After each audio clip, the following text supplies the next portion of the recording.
5090 is in the build. Take a look at it. Looks really nice to me. Very small GPU, which leaves a lot of space for giant push-pull radiators below it, which is going to be a future addition to this case. I do want the best cooling we can get in this thing. So the card looks really clean. It doesn't look flashy. It doesn't look huge. It doesn't look gamer boy. So I can appreciate the aesthetic that it has going on for it.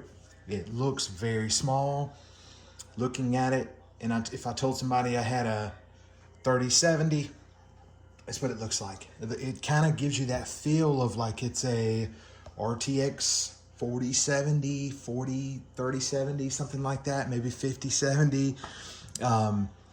Just taking a look at the length, this is a Dominus Extreme motherboard.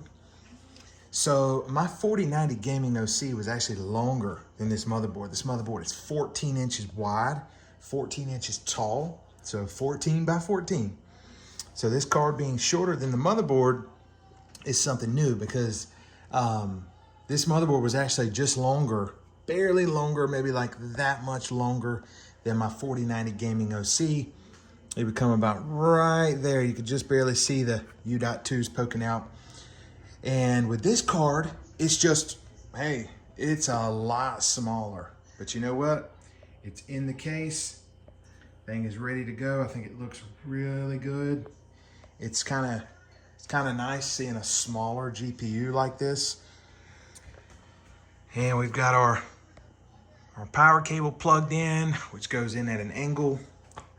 We've got a exhaust fan that'll be going in here today, sometime soon. We're waiting on just a few extra little odds and ends to button this thing up and get it running. I'm hoping that the 5090, the case and the fans do a good job expelling the heat from this guy, because that's 600 watts of madness right there.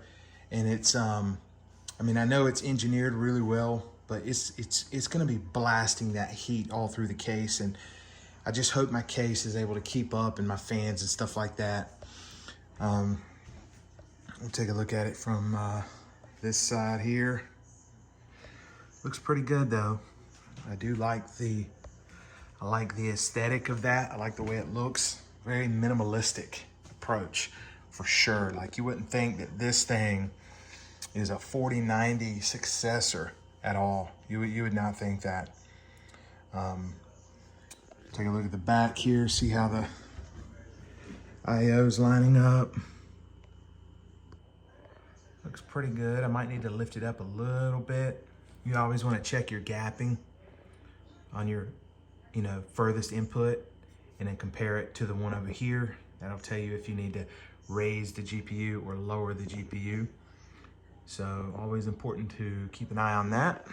I think it's okay for now. If you guys haven't seen the teardown on one of these, I highly recommend it. The heatsink is actually a graphics card now. Like, it's amazing how GPUs are just a big heatsink strapped to a PCB. And this GPU is not quite like that. It's actually like it's inside of the heatsink. Like, the heatsink is the GPU. And I find that very interesting and fascinating from years of owning graphics cards and seeing something like this. So I think, it's kind of exciting what the future brings to future graphics cards, and what they'll look like even years from now, the next 2 years, the next 4 years. I can appreciate a broken PCI Express slot can actually be fixed on this guy. Because you got to think, if you broke your PCI Express slot, you could grab a 5070 and steal its PCI Express slot, and you could fix your own card. Now, that's going to cost you the price of a 5070, but who cares? You can literally fix your own graphics card, because they all have that removable PCI Express slot. And if you literally snapped yours off, you can fix your own graphics card. When has that ever been the case? That has never happened to us.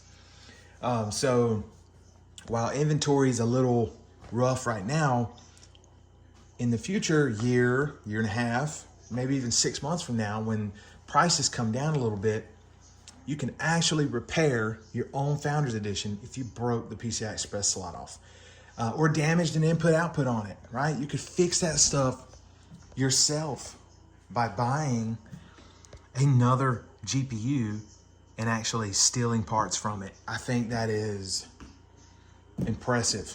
That's very interesting to me. We had a lot of broken PCI Express slots with the 4090 series.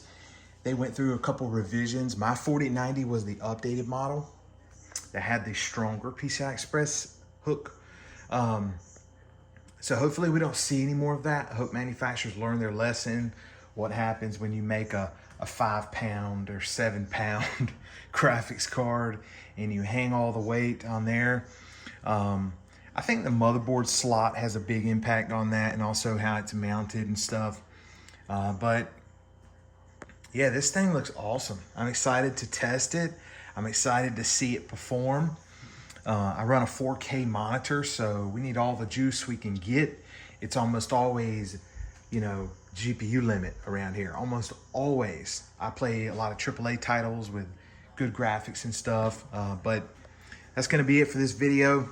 5090 Founders Edition, and the 46-day journey to getting one. And I appreciate the Nvidia Priority Access for giving me one. Otherwise, I would not have one if it wouldn't have been for Nvidia Priority Access. So I definitely appreciate that. Thanks for watching.